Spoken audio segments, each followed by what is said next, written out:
সাল 1847। কলকাতার জানবাজারের রানীমা রানী রাসমণি স্থির করলেন তীর্থ করার উদ্দেশ্যে কাশী যাবেন। সঙ্গে যাবে অনেকগুলি নৌকা, দাসদাসী, আত্মীয় স্বজন। সব কিছুই প্রায় তৈরি, কিন্তু মা কালীর ইচ্ছের উপর তো আর কেউ নন। যাত্রার আগের রাতেই ঘটল এক অলৌকিক ঘটনা। রানীমাকে দেবী স্বপ্নাদেশ দিলেন যে তিনি যেন গঙ্গার তীরে তার একটি মন্দির নির্মাণ করেন ও তাকে প্রতিষ্ঠিত করেন।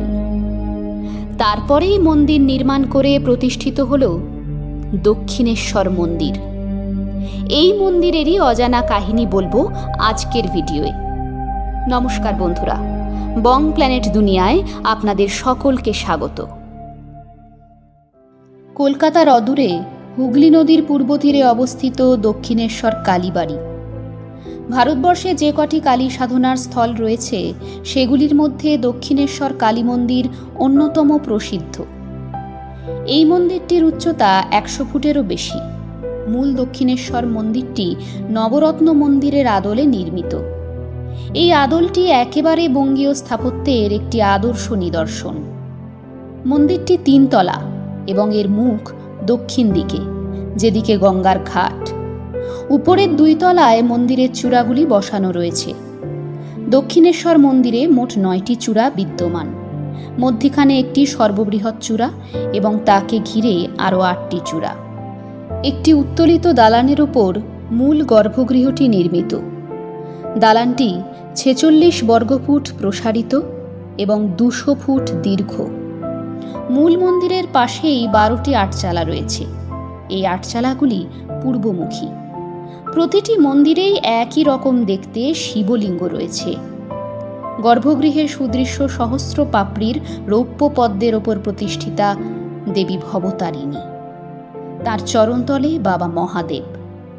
165 বছর ধরে এখানেই পূজিতা জগদীশ্বরী ভবতারিণী, যা দর্শন করতে আজও দেশ বিদেশ থেকে আসেন হাজার হাজার ভক্ত। তৎকালীন সময়ে এক ইংরেজ সাহেবের কাছ থেকে গঙ্গার তীরে একটি 20 একরের জায়গা কিনে নেন রানীমা। শুরু হয় মন্দির তৈরির কাজ। 1847 সালে শুরু হয়ে মন্দির নির্মাণ শেষ হয় 1855 সালে। 1855 সালের 31শে মে স্নানযাত্রার দিন মন্দিরের আনুষ্ঠানিক প্রতিষ্ঠা করেন রানী রাসমণি। কলকাতার রক্ষণশীল সমাজ শূদ্র প্রতিষ্ঠিত মন্দিরে ব্রাহ্মণের পূজা করা নিয়ে আপত্তি তোলে। হুগলির কামারপুকুর থেকে রামকুমার চট্টোপাধ্যায়কে পৌরোহিত্যের কাজে নিয়োগ করেন রাসমণি। 1 বছরের মধ্যেই রামকুমার তাঁর ভাই গদাধরকে নিয়ে আসেন পুজোর কাজে সহায়তার জন্য। গদাধরই যুগাবতার শ্রীরামকৃষ্ণ। তাঁর আকর্ষণে এই মন্দির দেবালয় থেকে পরিণত হয় মহামানবের মহাতীর্থে। এই মন্দিরে এসেছেন মাইকেল মধুসূদন, বঙ্কিমচন্দ্র, গিরিশ ঘোষ, কেশব সেনেরা। এইভাবেই যুগের পর যুগ ধরে অগণিত মানুষের সমাগমে মহাসমারোহে উদযাপিত হয় মা ভবতারিণীর পুজো। দক্ষিণেশ্বর কালী মন্দিরে প্রতিদিন অজস্র পুণ্যার্থীর ভিড় লেগেই থাকে। মূল মন্দিরে পূজা দেওয়ার নির্দিষ্ট সময় রয়েছে। সাধারণত ভোর 5টা থেকে দুপুর 12:30 অবধি। আবার বিকেল 3টে থেকে রাত 8টা পর্যন্ত মন্দির খোলা থাকে। সন্ধ্যারতির সময় প্রচুর ভক্তকুলেরও আগমন হয়। এইভাবেই নিত্য পূজাতে ও কিংবদন্তির স্পর্শে গঙ্গাপাড়ে বিরাজমান শতাব্দী প্রাচীন দক্ষিণেশ্বর কালী মন্দির।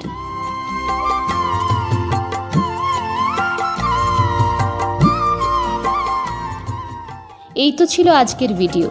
কেমন লাগলো এই ভিডিওটি কমেন্ট করে অবশ্যই জানাবেন এবং ভিডিওটি লাইক শেয়ার করতে ভুলবেন না।